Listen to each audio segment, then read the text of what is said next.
Hello everybody and welcome to another review. Today I'm going to be doing something kind of interesting. So I read a book in a series. It was the third book in a series. I didn't read the first two. Oops. For those of you who are familiar with my January book haul, then you know that I am talking about Starclimber by Kenneth Oppel. This is the third book featuring his character of Matt Cruse. The first two books are known as Skybreaker and Airborne. I had not known that when I bought this off of Book Outlet. I got it honestly because the cover was really gorgeous and I read the synopsis and it was one that I went, you know, I really like that idea. It's the kind of story I think I'll like. It's a bit steampunk meets science fiction, and so I got it. Lo and behold, I'll read the front cover and you've Starclimber right here, but beneath it in tiny little print, which you cannot see on a picture on the internet, sequel to the Michael L. Prince Honor book Airborne and the New York Times best-selling Skybreaker. Oops.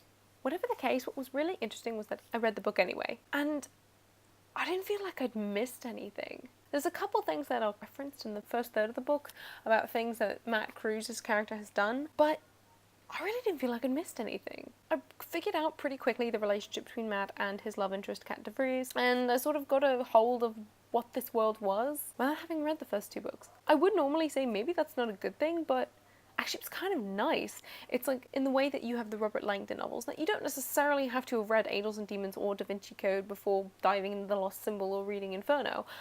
It's just helpful usually because there's every now and then will be a reference to something he's done and it's like, well, that's useful. And you get a hold of who the characters are. The beauty of this book was that I went in and I didn't know anything about the characters, didn't know anything about the world, but I figured it out pretty quickly. The basic idea is that you have Matt Cruse who's in love with a young woman by the name of Kate Vries. If we're looking at classic sort of story character archetypes, Matt is the sort of hardworking middle-class guy and Kate is the pampered rich girl. She is, however, really, really bright. She's a scientist and she specializes in high-altitude life forms, which most people believe don't exist anyway. Matt himself is a pilot. They both end up getting onto an expedition that's taking an airship up into space. Kate, so she can study life forms, and Matt, obviously, as one of the pilots and people helping to run the ship. Once they get into space, things start to go wrong and go haywire, and they eventually have to like crash land back onto Earth. It's a classic kind of steampunk old school adventure story. What do I mean when I say old school? I think of some of the classic novels by Jules Verne and H.G. Wells, so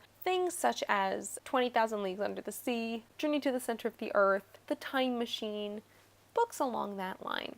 I get a lot of this in Starclimber, and I'm a huge fan of that. What I also like is the way the plot is structured. The characters are introduced, although we're supposed to be already familiar with them. We get the gist of their relationship, we have them go through the process of hearing about this expedition, trying to get into it, going through the training, and then the mission starts. The mission itself doesn't even start until maybe just over halfway through the book.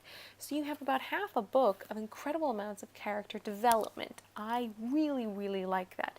And then the mission itself isn't very long, and it doesn't take up most of the book, but everything that happens, it's beautifully cinematic, and there's none of the cliches that I tend to hate in books like these. Yes, there is a romance. Actually, it's almost a love triangle, but not quite. Matt had planned on proposing to Kate, but Kate's parents did not let her even go on this expedition unless she agreed to marry somebody else. The beauty of it is that she makes it very, very clear to Matt that she's no intention of marrying this guy, and she says, well, I'm just gonna figure out a way to break it to him once I get back. Hopefully he'll have some wandering hands while we're away on this mission. So there's none of that tension of, oh, who's she gonna go with? It's, no, she's very obviously in love with Matt, and she's very obviously not going to marry this guy she's now engaged to. That was actually kind of refreshing. And given that this has a very turn of the 20th century kind of spin to the society, it was very interesting and very cool to see out of a female character. To see that much moxie and that much self-assurance that she knows exactly what she's doing, sort of.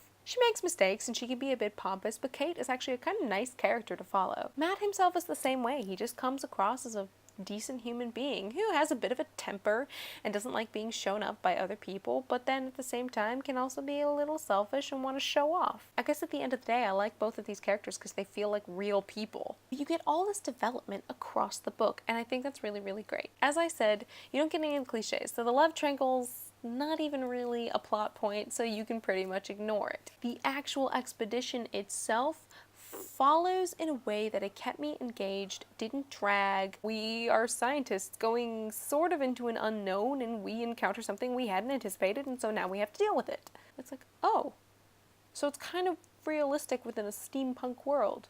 How interesting.